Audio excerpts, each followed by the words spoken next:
Kalau kita mendapatkan keunggulan, mendapatkan kelebihan, mendapatkan berbagai macam kenikmatan, Allah yang kita kedepankan.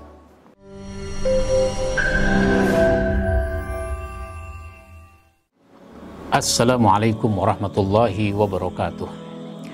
Alhamdulillahi hamdas syakirin, hamdan na'imin, hamdan yuafi ni'amahu wa yukafi'u mazidah. Asyhadu an la ilaha illallah wahdahu la syarikalah wa asyhadu anna Muhammadan abduhu wa rasuluh la nabiyya ba'dah. Amma ba'd. Saudaraku kaum muslimin dimanapun Anda berada, kalau kita harus tawadu, kita mau tawadu, ini bukan hanya dalam kata-kata. Tawadu itu harus dibuktikan dalam kehidupan sehari-hari. Bagaimana pembuktiannya? Yang pertama, menyadari bahwa segala bentuk kelebihan yang kita miliki, yang kadang-kadang orang jadi sombong gara-gara kelebihan itu, sadari bahwa kelebihan-kelebihan yang kita miliki dibanding orang lain itu adalah anugerah dari Allah Subhanahu wa Ta'ala. Oleh karenanya Allah yang kita tonjolkan. Kalau kita mendapatkan keunggulan, mendapatkan kelebihan, mendapatkan berbagai macam kenikmatan, Allah yang kita kedepankan. Di dalam surat An-Nahl ayat 53 itu disebutkan, wa ma bikum min ni'matin faminallah summa iza massakumud-durru fa ilaihi taj'arun. Dan segala nikmat yang ada padamu datangnya dari Allah. Jadi kalau kita punya harta, kalau kita punya kedudukan, kalau kita punya ilmu, kalau kita punya kesehatan, kita punya kekuatan dan seterusnya, itu adalah dari Allah Subhanahu wa Ta'ala. Kemudian apabila kamu ditimpa kesengsaraan, maka kepadanya lah kamu meminta pertolongan. Jadi kenikmatan itu akui dari Allah.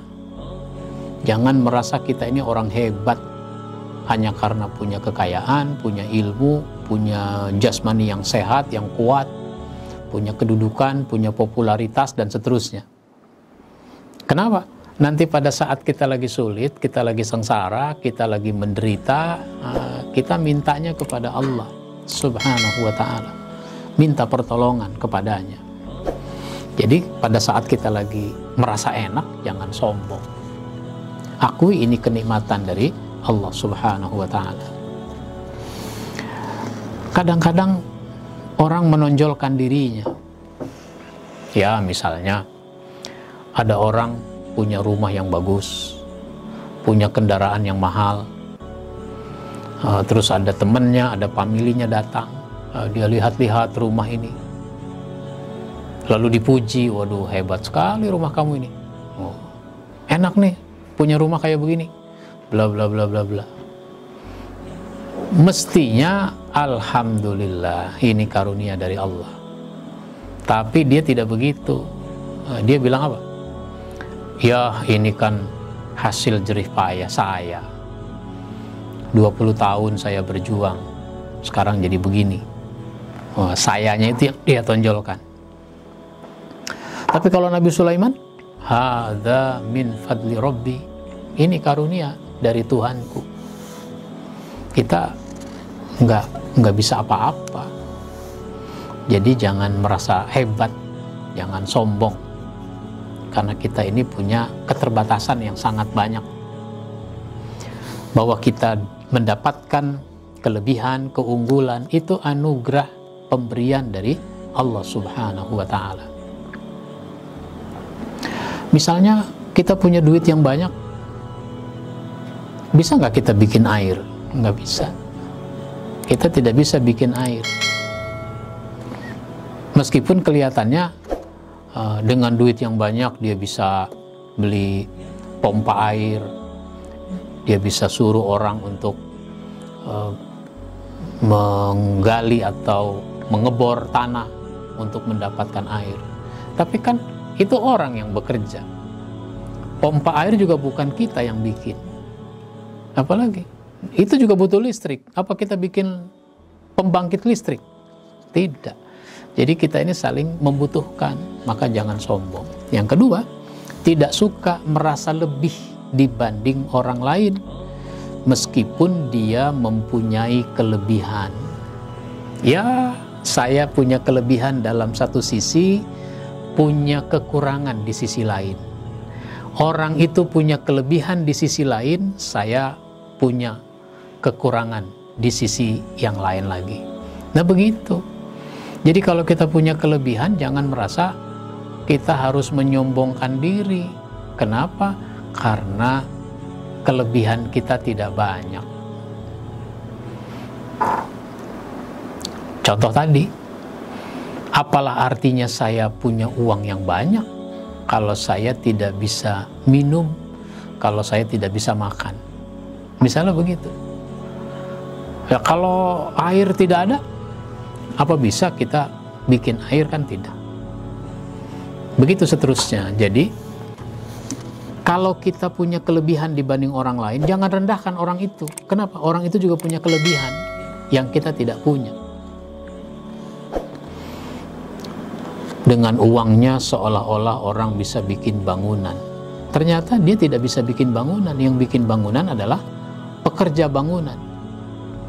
Nah, dia cuma mengeluarkan uang. Nah, seandainya orang tidak mau bekerja, apa artinya dia punya uang? Nah, jadi jangan merasa kita lebih hebat dari orang lain lalu pantas menyombongkan diri karena kita punya kelebihan-kelebihan. Yang ketiga, tidak sungkan atau tidak segan untuk bergaul dan bergabung dengan orang yang dikatakan lebih rendah dari dirinya, baik dari segi ilmu. Jadi orang yang berilmu jangan terus nggak mau bergaul sama orang bodoh.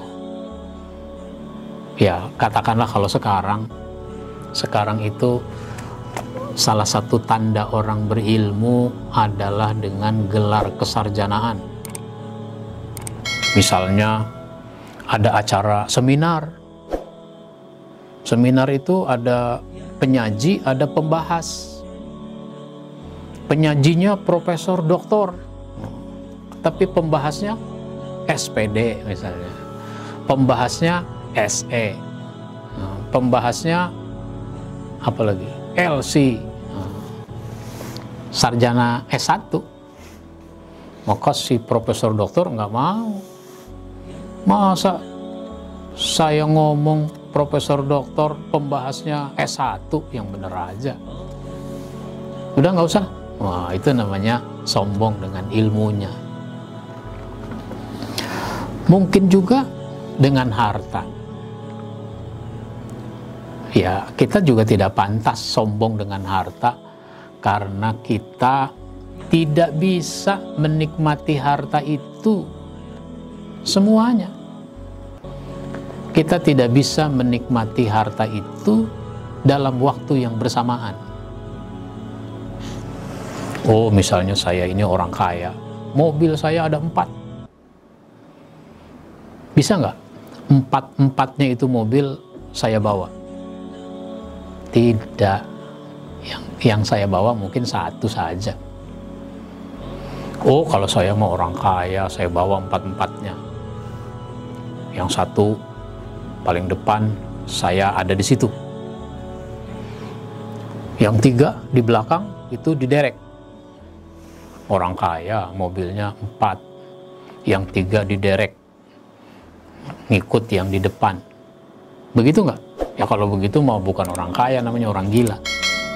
Nah, gitu.